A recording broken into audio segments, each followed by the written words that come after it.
friends, my name is Marines, and I've been thinking about common generalizations that are made about BookTube and BookTubers. We all know that people oftentimes look at the most visible BookTubers, the people with the most followers and biggest platforms, and use them to kind of paint the community in general, whether that's negatively or positively. I thought it would be interesting to think about some of those generalizations and see how I measure up against them. Most of these are ones that I've seen come up myself multiple times, but I did ask about this on Twitter a while ago. It was so long ago that I don't have tweets or anything like that saved, so this is a general thank you to anybody who follows me on Twitter and anybody who contributed at all to this conversation. Number one, BookTube hates libraries. I made a video all about the importance of libraries soon after I joined the community because it was around the time that I think the original conversation sparked. I'm not sure if it had ever been discussed previous to that. Obviously, I hadn't been on the community, but when I joined, there was a whole to-do about whether or not libraries, it wasn't even really about hating libraries. This was a few years ago, so it's kind of hazy in my memory now, but I think the conversation was more on the side of like saying privileged things about libraries, and then that kind of snowballed. I think since then it just kind of cyclically comes back up again. One, because of this whole idea that owning books is part of the BookTube aesthetic, and two, because people just keep making really stupid comments about libraries. And so this idea that booktubers either don't use libraries or even hate libraries has just been pervasive. I personally do not hate libraries. I don't even think I've ever come across somebody on BookTube who hates libraries. I've definitely seen misconceptions about libraries, and again, some of those privileged ideas about the role of a library within a community. But the idea that BookTube as a whole is like against the institution. Speaking for myself though, and I know I've mentioned this a couple times on my channel, but I grew up going to the public library. My father used to take my sisters and I, especially during the summer, as a kind of fun and free event. And I am a lifelong reader, but I didn't have a book collection until well into my adult years.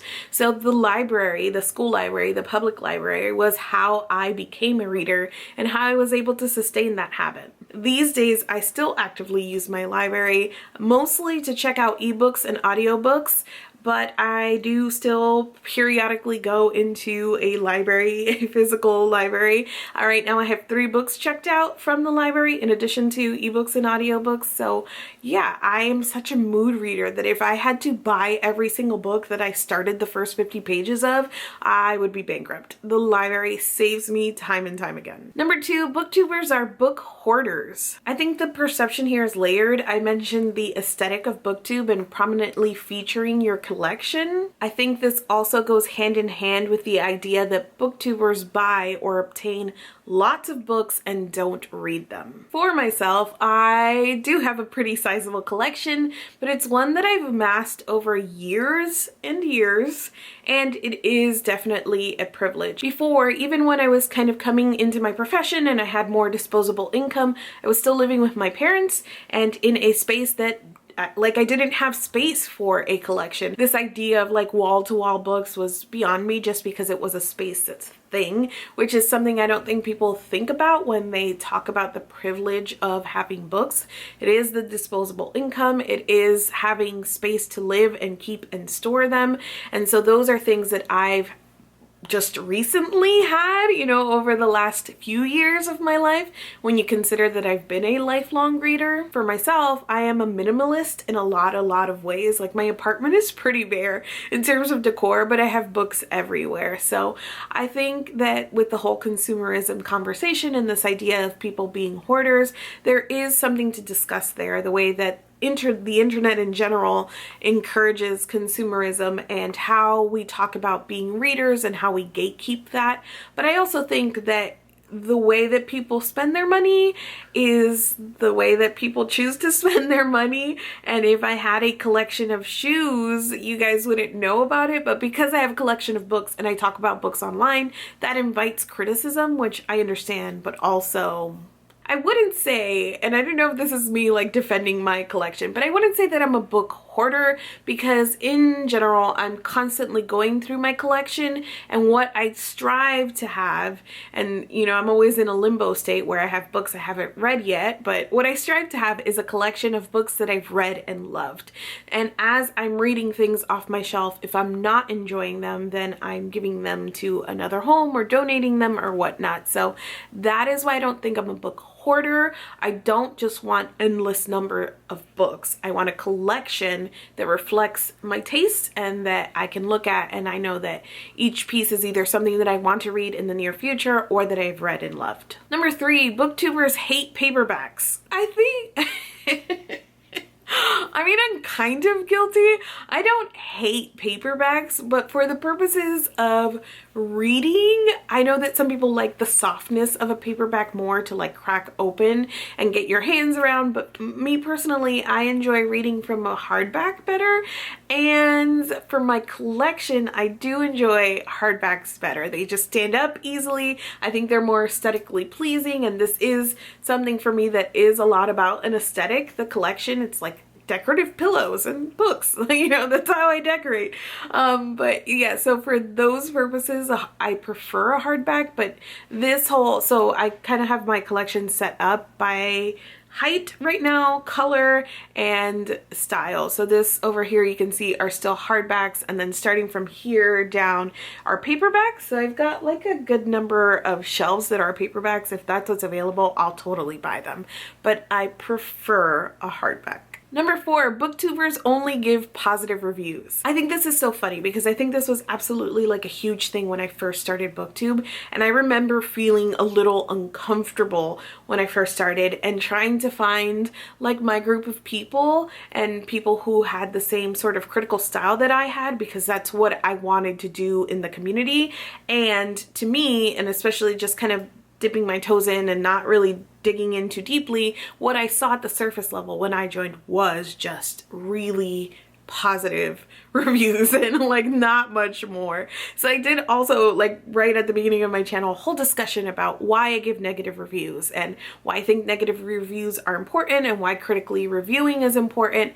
But since then, and I don't know, you guys can, this is only my perception, obviously this is not like research based, and you guys can correct me if I'm wrong, but I've seen the pendulum swing the other way, where now it's like almost an expectation that you'll do negative reviews, and like a super negative review is more likely to get you more views and more interaction. I don't know if I'm explaining this right, but I just think that when I started BookTube, I had this idea that you would get backlash for negative reviews, or they weren't as common. Whereas now I think you're more likely to get praise for a negative review, and they are definitely more common, at least. And that again might be in terms of the people that I'm following, but just that's kind of what I've noticed. The other part of this conversation is, of course, booktubers that deal more with publishers and receive books for review and have relationships with authors, and that how that kind of changes the way that you speak about books online. I've even seen people's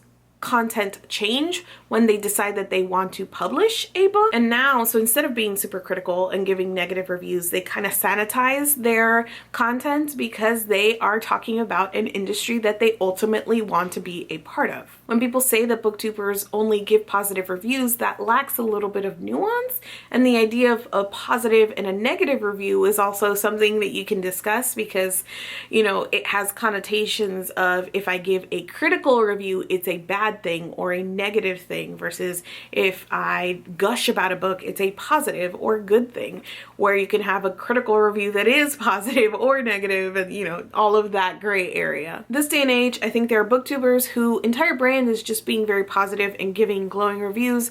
I think there are booktubers who curate what they read in such a way that they only reach for books that they are more sure that they will enjoy, and that just gives more positive reviews. You're being careful about what you're reading. I think there are booktubers who entire brand is being negative and giving harsh reviews or being extra critical of books, and they build a brand on that, and they pick up books specifically because they know they will not like them, and so that gives more negative reviews. I always hope and I strive for being in the middle, and I'm not giving commentary on what's right or wrong because there is an audience for all of these things. What I personally want to do and what I want to produce is something in the middle. I want to consume content and just give critical reviews of all of it, and if I enjoyed a thing, I hope that I will honestly speak about that, and if I didn't like a thing, I will honestly speak about that.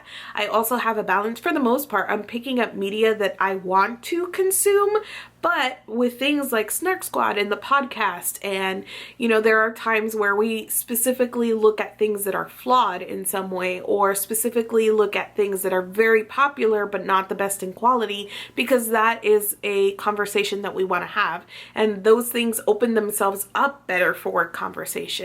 But in my free time, I'm generally picking up things that sound interesting to me, and whatever my reaction is, I'll talk about that. So all of that to say, that generalization of BookTube only giving positive reviews, I don't agree with the generalization, but also I don't fit that.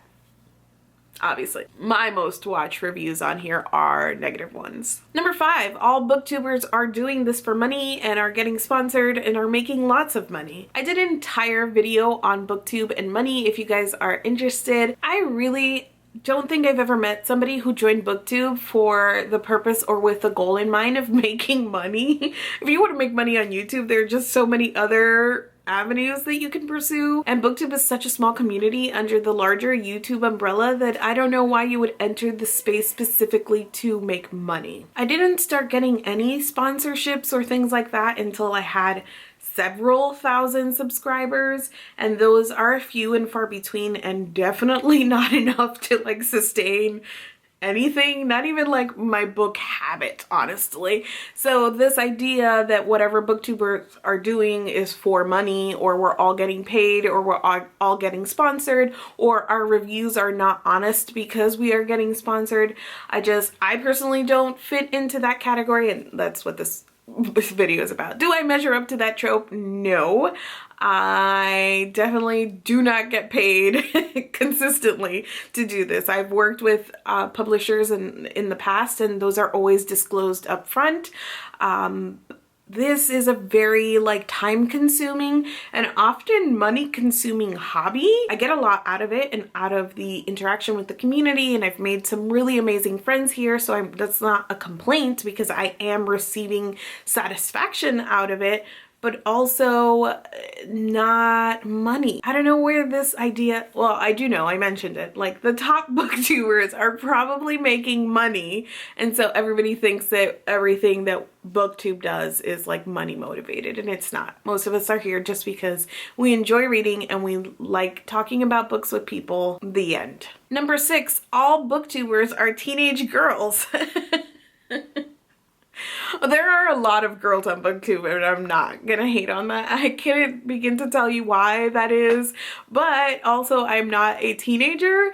I am a woman in my 30s, and I sometimes feel like I'm on the like older spectrum of booktubers, but it's all good. A lot of people that I follow though are around my same age, so with a lot of these things, like all booktubers are a certain demographic. I think it has a lot to do with who you follow and how you curate your own feed. That, you know, a lot of times you see people who say like booktubers only do or only are one thing, and it's because they don't give themselves the trouble of going out there and finding other things.